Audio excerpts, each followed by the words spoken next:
ते अज ढेर सारी मुबारकबाद इसलिए कि अज सरकारी तौर पर इंज दा पंजाबी डे मनाया जा रहा है, इस तो पहला कभी नहीं मनाया गया।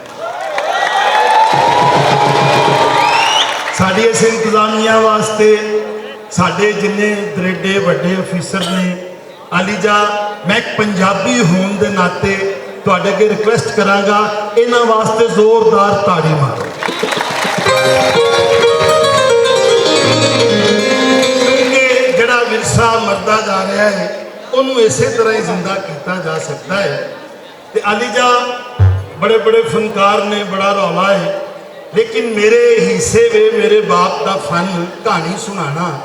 तो मैं जनाब की नज़र करना, मैनू आख्या गया सी कि सोहनी का घड़ा सुना, लेकिन मेरा दिल करता मैं तुहानू छल्ला सुना।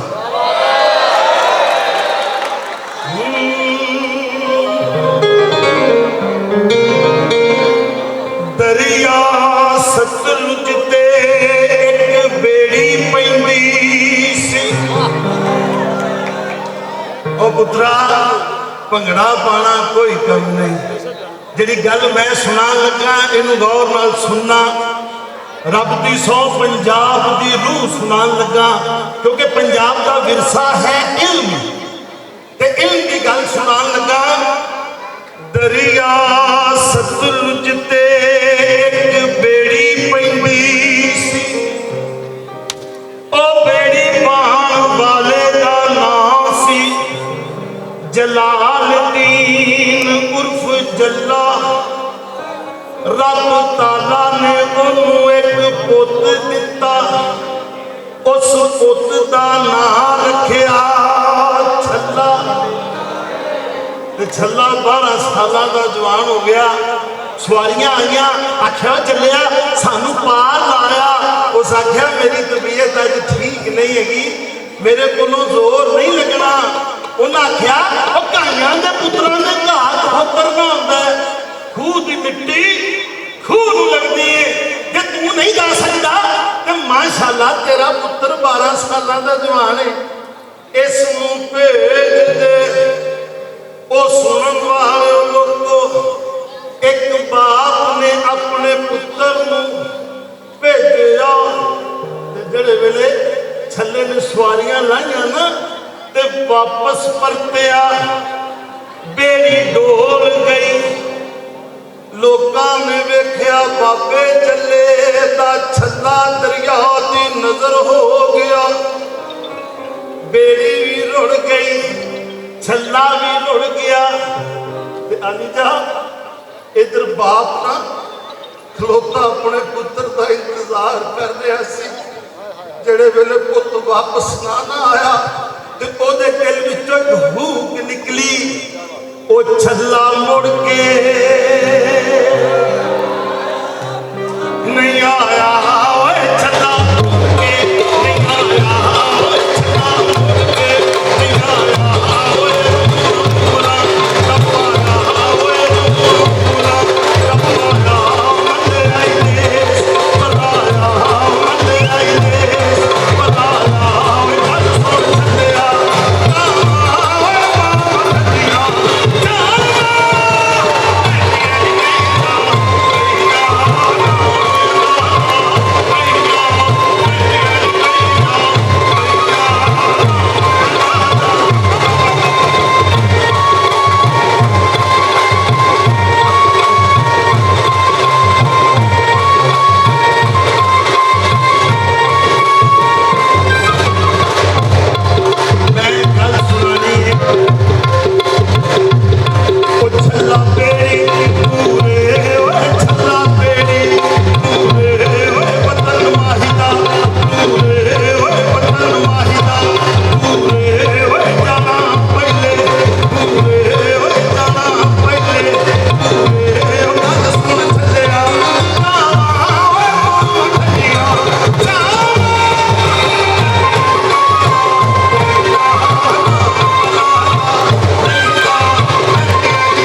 ਲੈ